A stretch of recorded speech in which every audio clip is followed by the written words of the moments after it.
The main thing about being in a ministry home,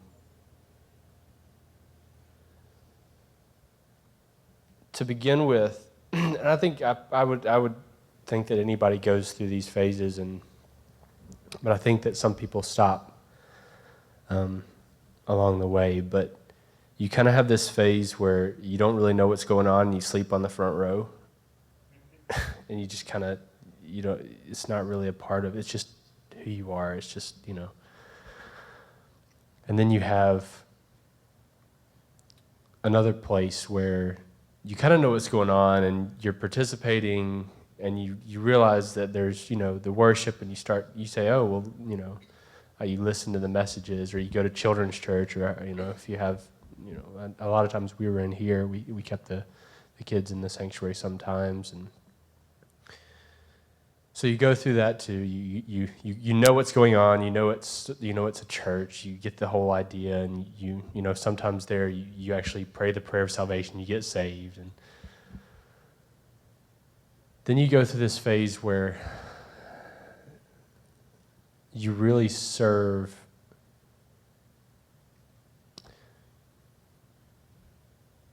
It's almost like you're serving your parents instead of serving God, if that makes sense. So you in a way, when I was younger, I didn't really see it as serving God as much as it was obeying my parents and serving my parents. And so when I got through these, this next phase, I guess I could call it, it was difficult because I would see the failings of my parents. I would see the failings of leaders. And not only that, but just being around enough to see the failings of the people, to hear, off the side of it, overhear the failings of people that I thought were good people, right? Because being in a ministry home, you don't avoid being caught a little bit in that time where your parents have to have you with you, and they're, they may be counseling someone impromptu, or someone comes over to the house and they're having a hard time, and in a way it almost weighs on a especially from a pastor's son kind of perspective. It weighs on you sometimes to understand and see those failings of those people, and then think you're serving the people, and then not want to serve anymore, not want to be a part of that. And so I went through that a little bit. And when I went to college, I still participated. I still helped lead worship. I still came to the church. I even came back. I drove back a couple hours from school to come back to church. And but in a way, it wasn't real in me. It was still serving my parents. So I moved through that, and I think everyone goes through this too, where you just kind of feel like it's not worth it to try and be in the church. And I think a lot of people stop there, especially when they go to college. A lot of young people, because they stop there thinking, it's not worth it. This, I see everyone, all the people around me who are failing, who don't quite measure up to what I thought God was supposed to be. I was comparing them to God. Because when you grow up, you don't differentiate church from family. You don't differentiate that, and maybe that's okay. Maybe that's good, but in a way, you don't differentiate the building from your home. I was up here 6 days a week, right? 5 days a week sometimes, just because my parents were up here. They were doing things, and so I think it's different. And the reason I think it's different to be in a ministry home than to be in a just a churchgoer's home, if you would, is that you have that kind of slamming together of this. My family is the church, and it's not, and you don't necessarily think of it in a healthy way that way, like we think of a church family. You think of it as, this is just part of who I am. And when you lose that, especially going away or going to college or having to move or stopping being a minister's kid for some reason or another, you kind of get this, at least I did, and I guess I can't speak for everyone, but I kind of got this, you kind of lose part of yourself, and I think that's where a lot of people stop, and when they go to college, they go to university, and they lose part of themselves because they're not around all that. They're their own person now. You're your own person. You have to deal with everything yourself. You have to deal with God yourself. You can't go talk to, you can't just walk into the next, especially when you leave the home. You can't just go walk into the next room and talk to dad and say, what did that mean? What's going on? Of course I can call him, but it's different. It really is. When you leave, it affects you. It changes the way you see. It changes the way you see the church. It changes the way you see God, because you can't go through your father anymore. You can't go through your mother anymore to deal with that, to deal with things. Because of course and that's what I say. You can't. You could, but it's as I've learned, it's not good to.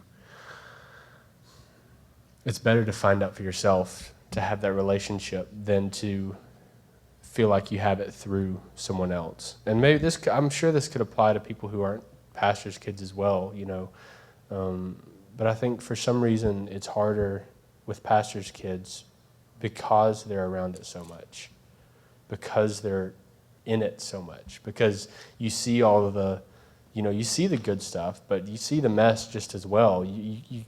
I'm sure my parents tried to isolate me from the mess as much as they could, but you still see the mess. You see the mess more than just as much as the leaders do, and sometimes even if wrongly, you bear the weight of that.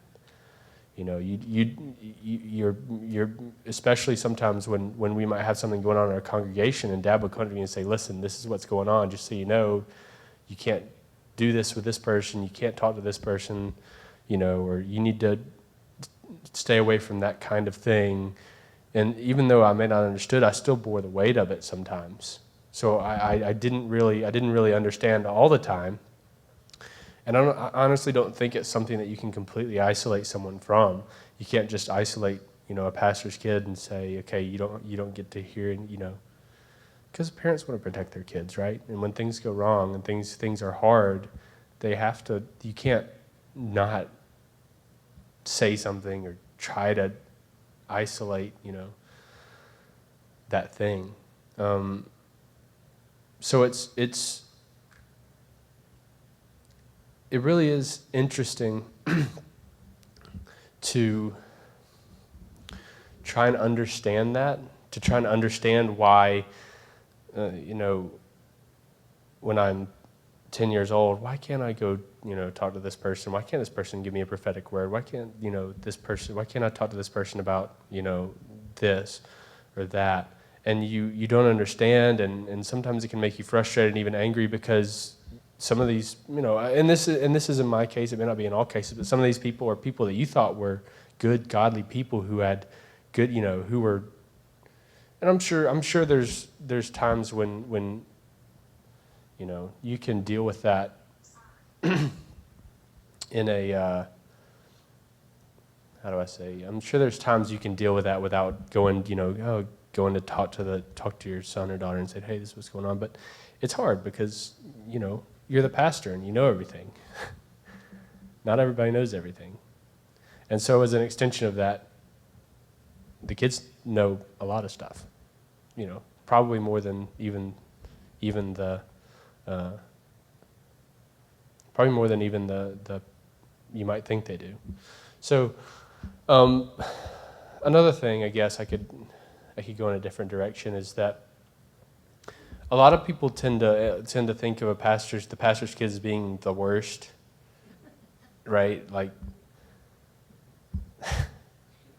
and I kind of see it two ways. They're almost either the worst or they're too good. And I've met people who, there's the pastor's kid that's literally backsliding, going into whatever's they've found that makes them feel better about whatever it is they feel bad about. And then you have this really good kid who no one will talk to because he was going to go tell on them. And then you're not going to, you don't get friends because you know it's the pastor's kid. He's going to, right? You can't, you can't tell them we're going to go, hang out at so-and-so's house because there's going to be a girl there and he's going to tell the pastor. And you can't do that. So in a way, you kind of have these two extremes, I think, into, and I think it's kind of a good testament to who a parent is to see, and maybe not, that may be a strong statement, but it's a testament to God working in someone's life when they're not one of those extremes. It's a testament to them understanding, to them paying attention and not getting offended by the things that go on that weigh on them, It's a testament to that. And I I think that, there's a sense of that you have this bad pastor's kid and they're awful and they do the bad things and they're rebelling and I think sometimes it's just a product of the fact that they see the bad stuff. They see all the stuff that makes them say, well, none of that's real, so it doesn't matter. If this person says this and then does this, right? And I think you can say that for a lot of people, but you see it in pastors' kids more because they deal with those people. The pastor deals with those people. They deal with that every day, and I feel like I'm repeating myself again because you can't isolate that.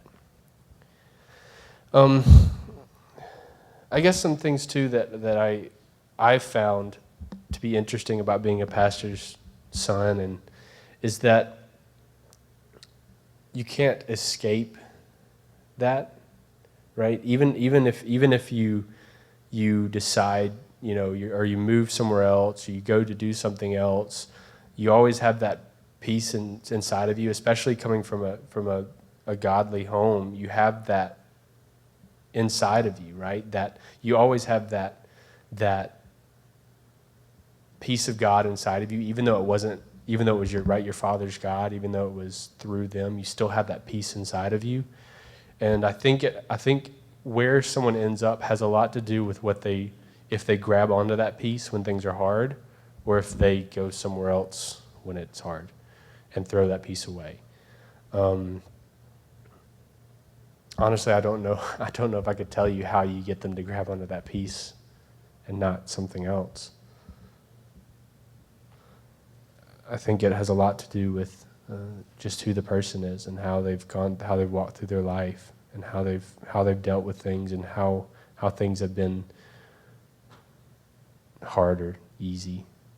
But it's all about if they grab onto that peace that they had, even though it was their father's God. If they grab onto that, then they're going to move into a place that they're steady and they can hold on to and find their own God, right?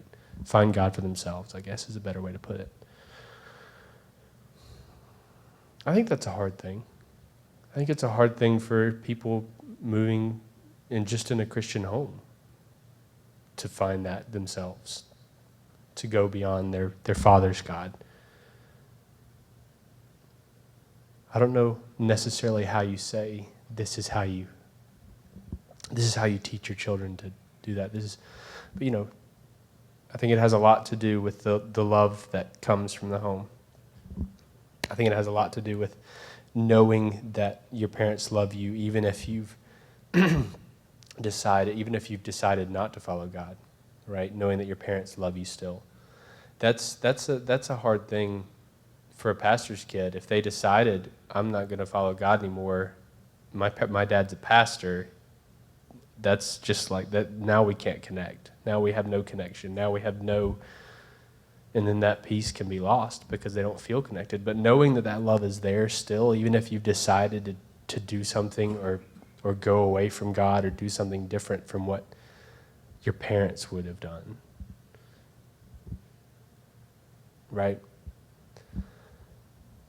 So I hope that I made myself clear and I wasn't rambling too much.